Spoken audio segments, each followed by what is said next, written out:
వ్యాపారం చేసేవాళ్లు కస్టమర్లను దేవుళ్లుగా చూడాలి. వారు అడిగే ప్రశ్నలకు ఓపిగ్గా సమాధానం చెప్పాలి. అంతేగాని వారిని ఇష్టం వచ్చినట్లు తిట్టకూడదు.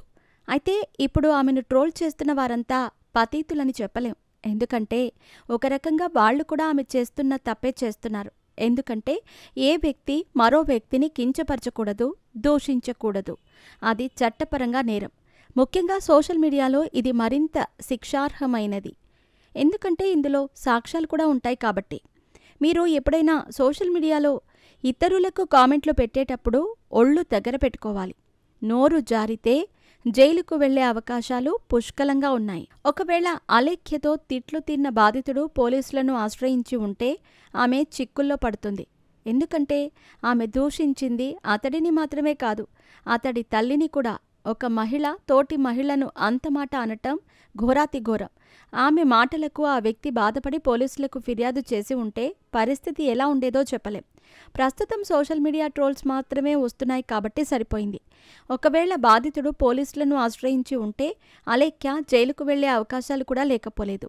అసలు ఇలాంటి దూషణలపై మన చట్టాలు ఏం చెబుతున్నాయి, ఎలాంటి శిక్ష విధిస్తుంది తదితర విషయాలు తప్పకుండా ప్రతి ఒక్కరూ తెలుసుకోవాలి. సోషల్ మీడియా అనేది ప్రజలు తమ ఆలోచనలను, అభిప్రాయాలను పంచుకునే వేదిక మాత్రమే. ఒకవేళ ఆయా ప్లాట్ఫామ్లలో ఇతరులను దూషించటం, కించపరచటం లాంటివి చేస్తే చట్ట ప్రకారం శిక్షలు ఎదుర్కొనే అవకాశం ఉంటుంది. సోషల్ మీడియాను దుర్వినియోగం చేస్తే ఏం జరుగుతుందో ఇప్పుడు చూద్దాం. పరువు నష్టం. ఒక వ్యక్తి ప్రతిష్టను దెబ్బతీసేలా మాట్లాడితే సదరు వ్యక్తిపై పరువు నష్టం దావా వేసే అవకాశం ఉంటుంది.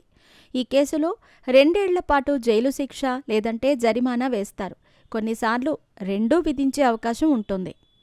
ఇతరులను రెచ్చగొట్టటం. సోషల్ మీడియా వేదికగా ఇతరులను రెచ్చగొట్టేలా బూతులను ఉపయోగించటం, గొడవకు కారణమయ్యేలా వ్యవహరించటం కూడా నేరమే అవుతుంది. ఈ కేసులో 2 సంవత్సరాల వరకు జైలు, జరిమానా వేస్తారు. కొన్ని సందర్భాల్లో రెండూ విధించే అవకాశం ఉంటుంది. ఇందులో కూడా లైంగిక వేధింపులు. ఆన్లైన్ వేదికగా అనుచిత సందేశాలను పంపించటం లైంగిక వేధింపుల కిందికే వస్తుంది. ఈ కేసులో 1 ఏడాది వరకు జైలు శిక్ష, జరిమానా పడుతుంది. కొన్ని సందర్భాల్లో జైలు శిక్ష, జరిమానా కూడా విధిస్తారు. స్త్రీలను అగౌరవపరచటం. స్త్రీల గౌరవానికి భంగం కలిగేలా ప్రవర్తించటం కూడా తీవ్రమైన నేరంగానే పరిగణిస్తారు. ఈ కేసులో 3 ఏళ్ల వరకు జైలు శిక్ష, జరిమానా విధించే అవకాశం ఉంటుంది. అశ్లీల కంటెంట్ను పోస్ట్ చేయటం.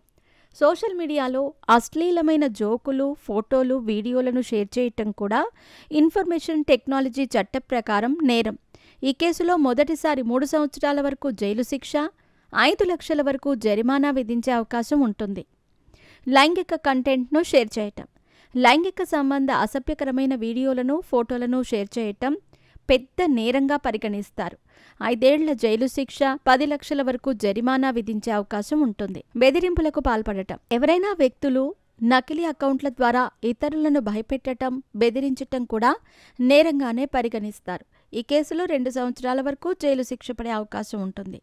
సోషల్ మీడియాలో ఎవరి అభిప్రాయాలు వారు చెప్పుకోవచ్చు, కానీ ఎదుటి వారిని కించపరిచేలా వ్యవహరించకూడదు. ఇక ఎట్టకేలకు అలేఖ్య స్పందించింది, సారీ కూడా చెప్పింది, చేసిన తప్పుకు పశ్చాత్తాపం చెందింది. దీనికి మించిన పెద్ద శిక్ష మరొకటి ఉండదు. మరి సోషల్ మీడియా ఇంతటితో ట్రోలింగ్ ఆపేసి ఆమె పనిని ఆమెను చేసుకొనిస్తుందో లేదో చూడాలి.